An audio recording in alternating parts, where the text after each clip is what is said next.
Hai Sobat Semanggi. Ketemu lagi dengan kita dari divisi FAT. Perkenalkan, saya Silvi dan rekan saya Rifka.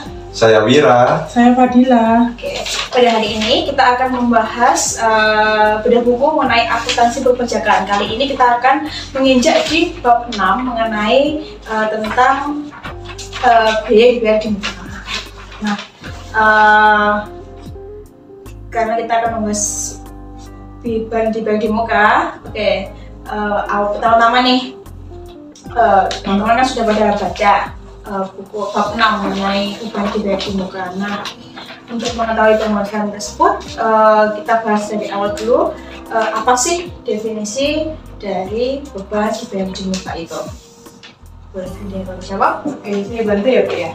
Definisi dari beban dibayar di muka itu adalah kalau menurut World and Quote 2011 halaman 118 di bukunya itu dijelaskan bahwa beban dibayar di muka adalah pos-pos atau item yang pada awalnya dicatat sebagai harta, tapi diharapkan menjadi beban di kemudian hari setelah melampaui kegiatan normal perusahaan. Jadi kalau secara garis besarnya adalah beban dibayar di muka atau dalam bahasa Inggris itu biasanya dikenal dengan prepaid expense. Itu adalah biaya yang sudah dibayar di awal periode akuntansi, namun manfaat ekonomisnya tentu akan diperoleh di periode berikutnya. Dengan kata lain, pembayaran di muka untuk barang atau jasa yang belum sepenuhnya digunakan atau dikonsumsi pada saat pembayaran dilakukan. Oke, itu tadi mengenai definisi apa itu beban dibayar di muka. Nah, dari definisi yang dijelaskan tadi, dalam kehidupan kita bekerja nih, nah itu apa aja sih contoh-contoh beban yang dibayar di muka? Oke, saya akan jawab ya Bu ya. Contoh-contoh beban dibayar di muka.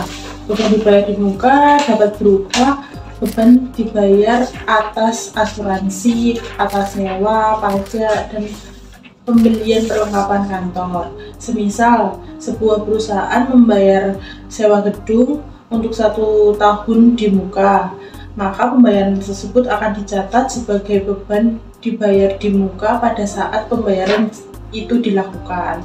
Setiap bulannya, sebagian dari nilai sewa tersebut akan dialokasikan sebagai beban sewa dalam laporan laba rugi. Dan apabila sebuah perusahaan membeli perlengkapan kantor dalam jumlah yang cukup besar, akan digunakan dalam beberapa tahun ke depan, maka sebagian dari nilai pembelian tersebut akan dilalui sebagai beban dibayar di muka. Oke, itu tadi contoh beban yang dibayar di muka dan bagaimana mekanisme dalam pengakuan bebannya, gitu ya. Nah, menginjak ke bahasan berikutnya, bagaimana pencatatan beban dibayar di muka dalam akuntansi. Oke, saya bantu jawab ya Bu. Untuk pencatatan beban dibayar di muka secara komersil itu ada 2 jenis pendekatan, yakni pendekatan secara harta dan yang kedua adalah pendekatan sebagai beban.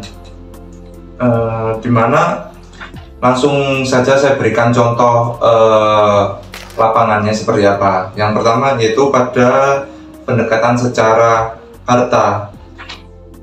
Seumpama ada case kita ada bayar sewa di bulan Desember, kita bayarnya tanggal 1 Desember senilai 24 juta. Dimana bila secara pendekatan harta kita jurnal untuk uang keluarnya yaitu biaya dibayar di muka debit 24 juta dan kas atau bank sejumlah 24 juta. Kemudian ketika di akhir bulan periode yakni tanggal 31 Desember, dan kebetulan juga di tanggal 31 Desember itu adalah waktu closingan periode dalam kurun waktu setahun, sehingga kita pada tanggal 31 tersebut menjurnal sebagai biaya untuk sewa tersebut. Jurnalnya seperti apa? Yakni pada bagian debit di jurnal 2 juta. Kalau seumpama 24 juta itu untuk 1 tahun. Jadi di mana ketika 31 Desember debitnya 2 juta beban sewa, kemudian kreditnya biaya dibayar di muka senilai 2 juta juga.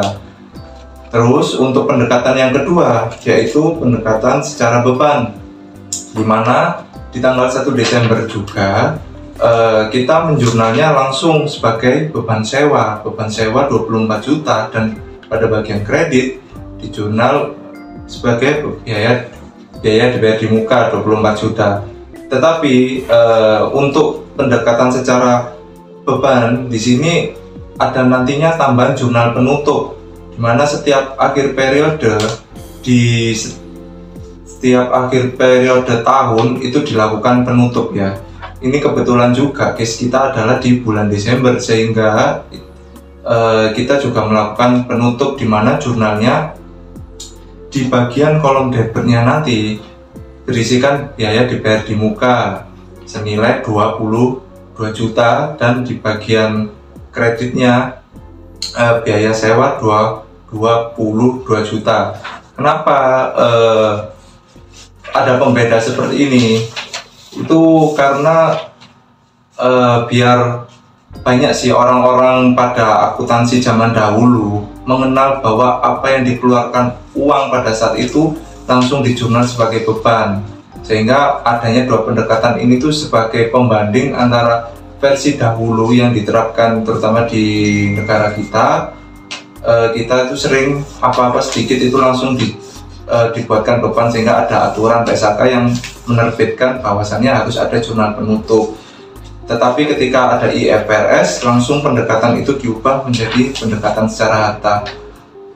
Oh ya, untuk poin terpentingnya adalah bila case B dibayar di muka ini terjadi di pertengahan bulan atau di awal bulan, yang mana pencatatan ini menggunakan pendekatan secara beban, di tiap akhir bulan itu tidak perlu kita membuat jurnal pembalik. Jadi jurnal pembalik ini dibuat ketika akhir tutup buku. Karena apa? Dibuatkan seperti itu biar tahu bahwasannya nilai yang awalnya 24 juta itu sebenarnya ketika kita sudah ganti tahun itu ada sisa. Jadi kita tidak boleh membebankan itu secara penuh di akhir tahun periode berjalan tersebut. Demikian mungkin bahasan yang bisa saya bantu jawab. Oke. Jadi itu tadi yang saya tangkap adalah ada dua pendekatan untuk pencatatan beban, yaitu sebagai harta atau sebagai beban. Jadi dari seluruh 3 pertanyaan tadi ada beberapa hal yang berhasil saya rangkum, yaitu definisi dari beban dibayar di muka itu adalah biaya yang sudah dibayar di awal periode akuntansi, namun manfaat ekonomisnya baru akan diperoleh di periode-periode berikutnya. Dengan kata lain, ini adalah pembayaran di muka untuk barang atau jasa yang belum sepenuhnya digunakan atau dikonsumsi pada saat pembayaran dilakukan. Nah, dalam beban pembayaran di muka itu ada asuransi, sewa, pajak, kemudian pembelian laporan kantor. Nah, dalam akuntansi itu ada 2 metode pendekatan pencatatan yang dapat dilakukan, yaitu pendekatan secara harta ataupun pendekatan secara beban. Nah, itu tadi sekilas kita membahas mengenai beban dibayar di muka. Bab 6 dari akuntansi perpajakan milik Sutrisno Agus. Nah, sekian dari bedah buku kita kali ini. Semoga bermanfaat. Sampai jumpa di bedah buku berikutnya. Assalamualaikum. Waalaikumsalam.